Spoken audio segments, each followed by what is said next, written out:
It's time for Growing Hope, the show determined to grow up hearts open to pursue the extraordinary. Because you are extraordinary!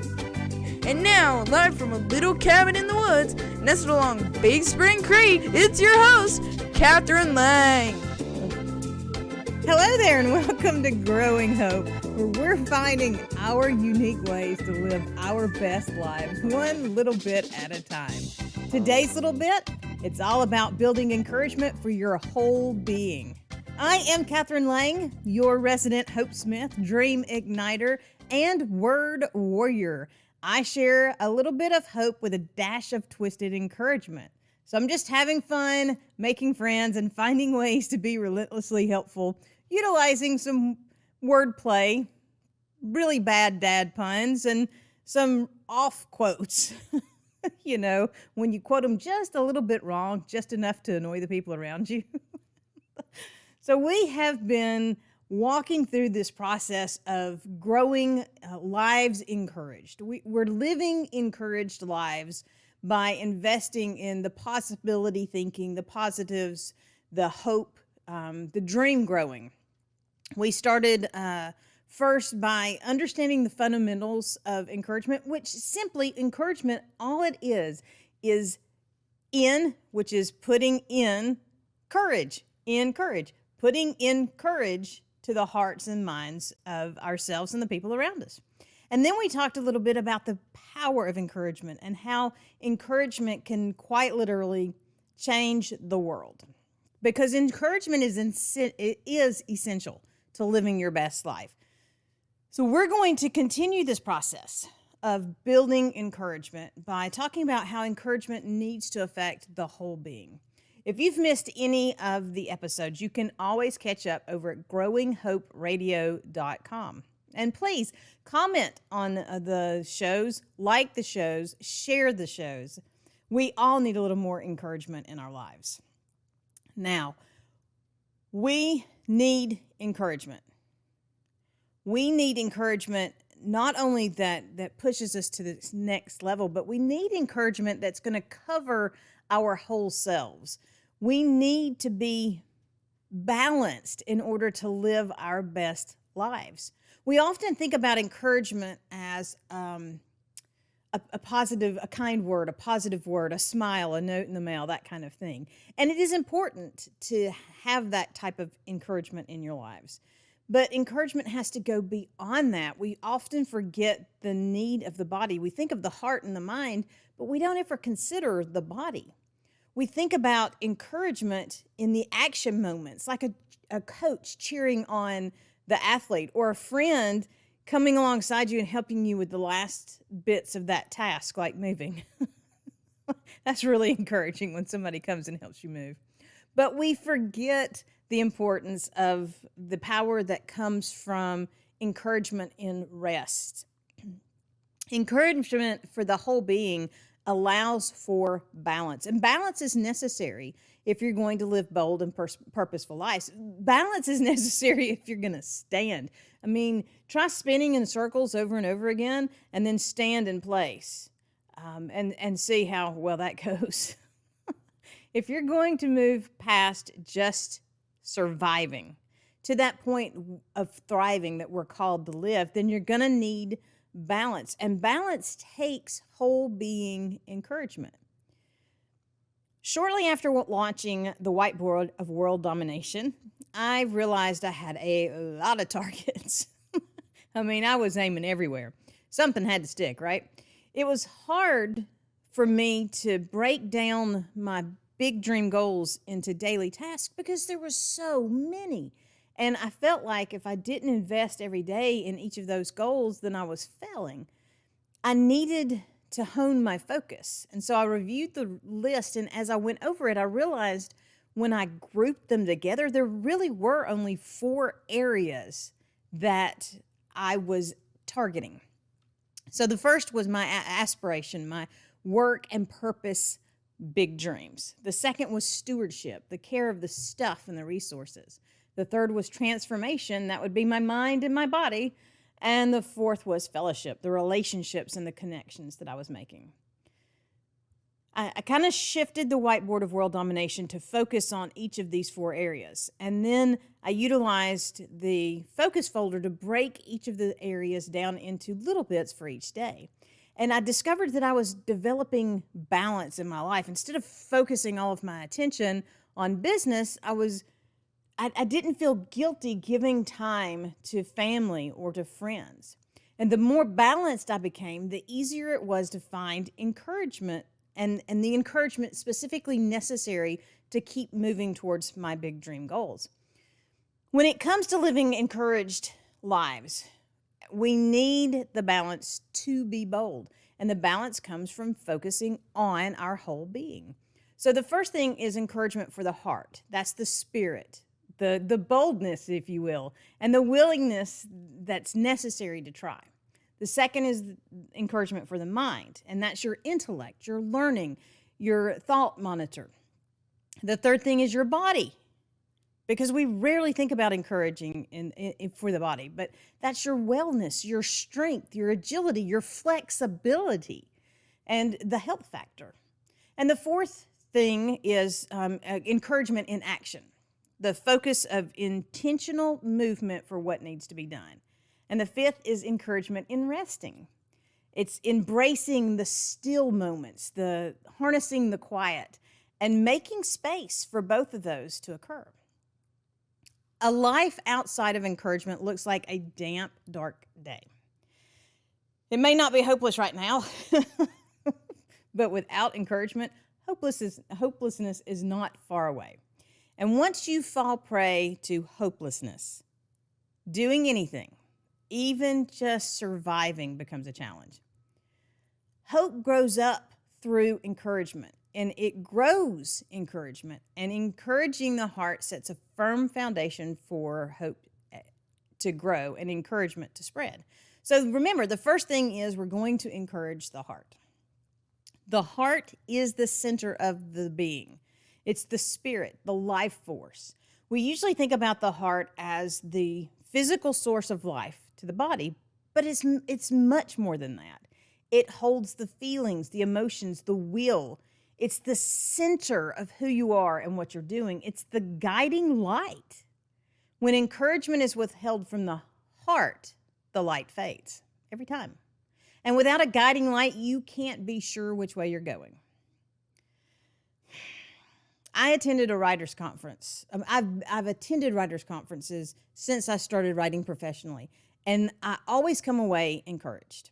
Even if a publisher did not chase me down and force me to sign a 6-figure contract, which I still expect to happen every time I go to a writer's conference. But even if it didn't happen, I still managed to find something that encouraged me, a connection, a bit of information, something. With one exception. I attended one writer's conference shortly after I discovered podcasting, and I was all excited about turning this newfound love of words shared through spoken opportunities as opposed to written. I was looking for ways to expand, and this particular writer's conference had a session on authors becoming speakers, turning your authorship into a speaker career. And I was thrilled. This is what I wanted. This is perfect timing. This was for me. They did it for me. They read my diary and said, this is what we're going to do. That was my theory. I think a lot of things revolve around me in the writers' conference, in case you haven't figured it out. But I was excited to hear what she had to say. So I took unbelievable numbers of notes, and her presentation gave me so much to think on, and she wanted even better. She said, if you have any more questions, I'll be waiting around. You can come up and talk to me. And of course, everybody did. But I stood in line because I had a lot I wanted to talk to her about. This was my dream. I could see me doing it. I looked forward to doing this. So I stood in line. I'm reviewing my notes. I wanted to be able to ask good, solid questions and not waste her time. I almost didn't hear what she was saying to the lady in front of me, but I did hear it. She said, people want to hear from someone who looks like you. She told this to a well-dressed, socially acceptable, fit lady, if you know what I'm saying. And when I looked up, she was looking at me. I know she was. And it was almost with contempt. I felt like it was with contempt. And I heard her loud and clear. People did not want to hear from someone who looked like me because I didn't dress right. I wasn't in shape. I was fat and my pants were ugly, which goes back to a 14-year-old me at a mall, but that's a whole nother story. It may not be the words that she used, but it was what my heart knew she meant. And with a few words and a quick glance, she literally sucked all the encouragement out of my being. Everything that I had gained up until then was gone. She stripped my dreams of possibilities right then and right there. I couldn't do what I wanted to do until I looked a certain way. My heart was broken, and all the encouragement seeped out of those cracks. I don't remember much else from that particular writers' conference. I mean, how could I? Learning and growing and finding possibilities, they all come from encouragement. And they can't get through a wall of impossibility that's built by discouragement. Encouragement is what makes the way, and I had lost all of my encouragement. A lack of encouragement will break the heart. And a heart broken remembers little more than the pain. A broken heart can't move from where it is, much less move with boldness. The broken has to be fixed first, and the fixing only begins when encouragement is allowed in. You need to feed the heart encouragement, and you need to protect it from the attacks that seek to create those cracks that are going to allow your encouragement to seep out. Often encouragement begins in the head, even when it's meant for the heart. The mind and the thoughts dictate the acceptance or rejection of encouragement, and they even dictate the growth of encouragement. It's been said that what the mind can believe, the man can achieve. Well, encouragement fuels the mind to believe. Without encouragement, doubt takes root, and eventually doubt takes over. So you need to be invested in encouraging the mind. That's the second point. When I was starting my show garden, I took any plants anybody was willing to share. I mean, my budget was a big fat zero. So anything I could get for free, I took. I mean, basically, I put out a sign that says, "We'll work for plants." I invested a lot of sweat equity into acquiring the plants that I needed to fill this 2-acre garden space I had cleared. I had big dreams for this garden. One of the plants that I received came from one of the garden club members, and she told me it was a great ground cover. It's great ground cover, she assured me. I didn't really need ground cover, but I was desperate for plants and just fill in some space. So I was like, oh, okay, we can do this. It only gets 6 inches tall, she told me. I didn't need 6-inch tall plants because it's a 2-acre garden, but it was free. Her only concern was that it was for full shade, and I didn't have a place to put full shade plants. All of our full shade was taken up by native plants. But hey, I listened to what she said, and I promptly ignored her, which I often did with plants. Nature had had rule over my garden.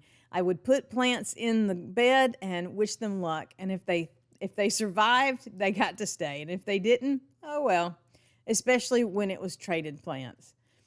So this plant went into a place that was almost full sun. It got mid-afternoon shade, and that was about it.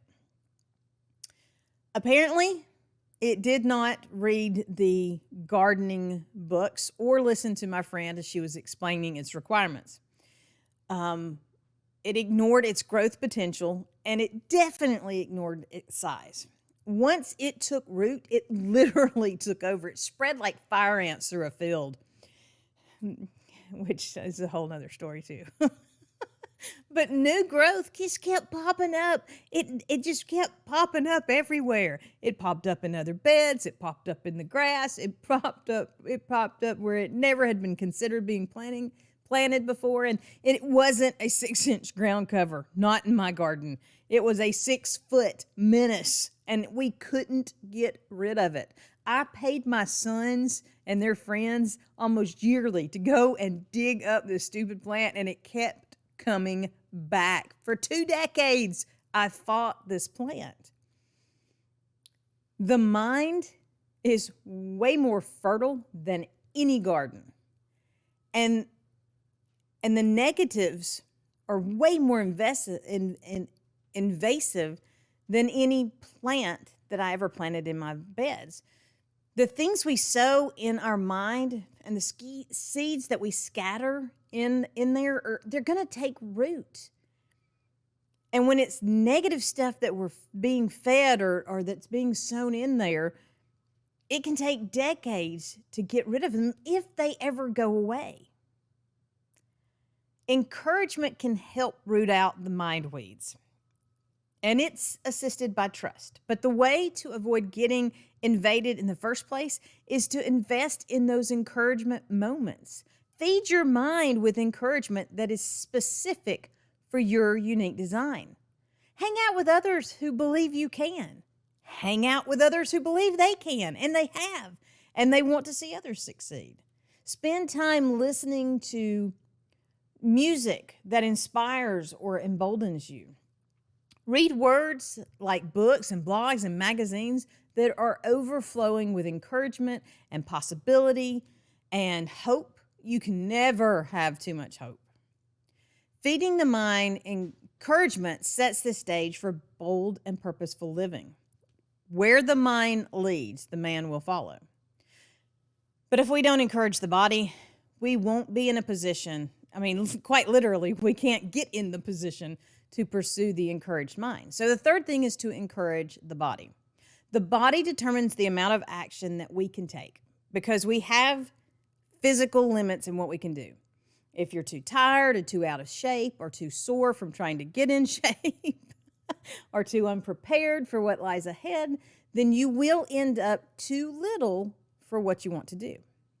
We're called to be good stewards over all that we've been given. But until right now, until I was preparing for this podcast, I had never imagined or even considered being a good steward over my body.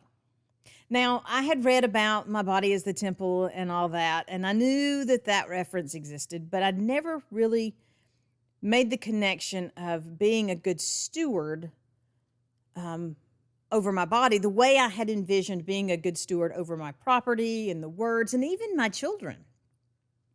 I don't know why. I can only guess that I had decided that my body is my body and I get to live in it the way I want to.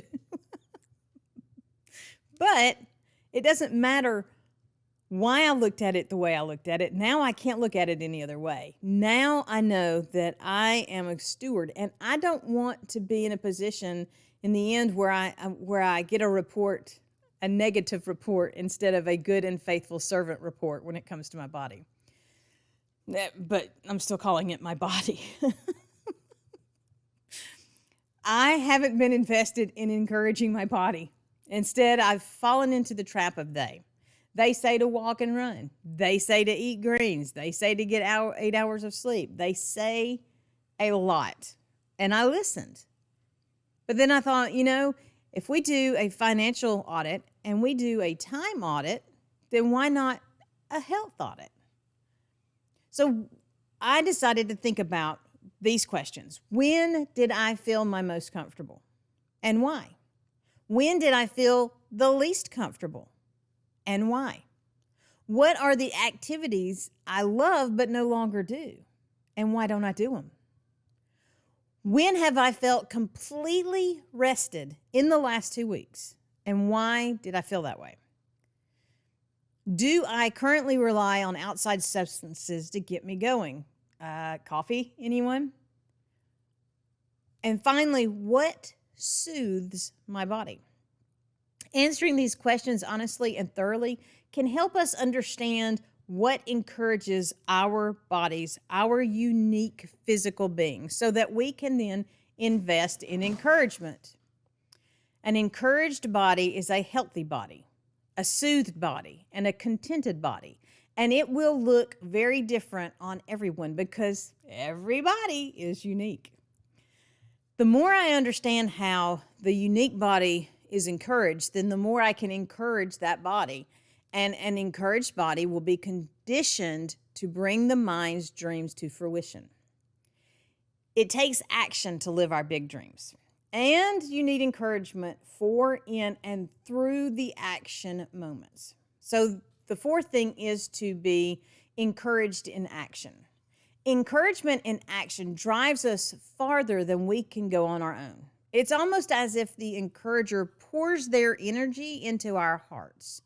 When we think we can't go on, the encouragement gives us what we need to take the next step. When I think of encouragement in action, I always picture the movie Facing the Giants. Now, there's this one scene where the players are doing what I call the crab walk drill. It's in the middle of practice, and one player is hoisted onto the back of another player, and the second player has to do the crab walk with the weight of the other football player on his back. Just looking at it, I can tell you crab walks are tough. Crab walks with a football player on the back of you, that just seems impossible to me. But the players were doing it, at least for a few yards. The coach knew that they could do better, and he looked for a way to encourage the whole team. So he blindfolded the defensive team captain and had him repeat the drill. So he's blindfolded, gets a player on his back, and then he starts crab walking down the field. And the coach is walking along beside him, encouraging him each step of the way.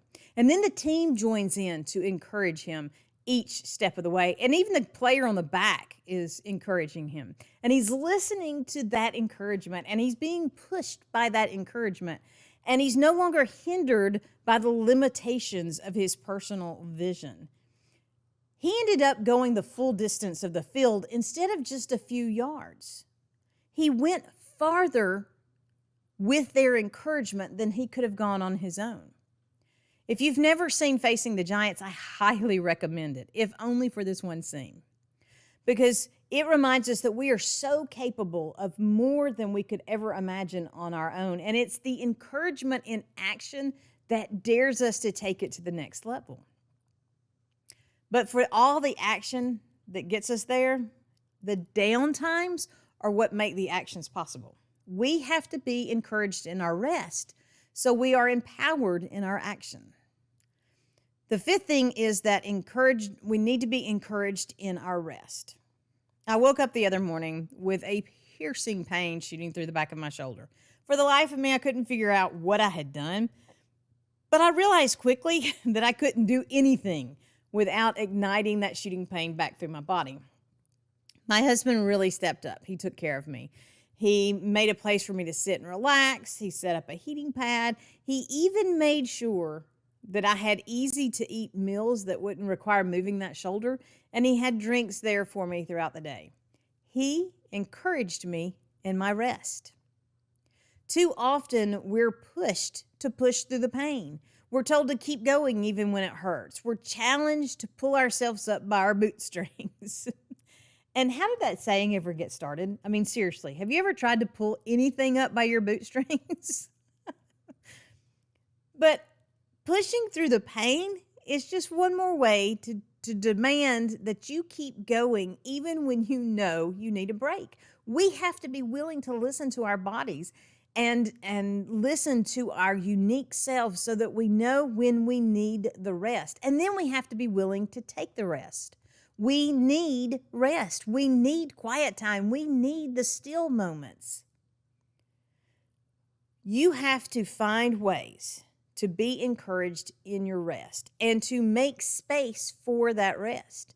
And when you do, you will have what you need to live your best life. Living encouraged happens when the whole of you is encouraged. You have an encouraged heart. You have an encouraged mind. You have an encouraged body.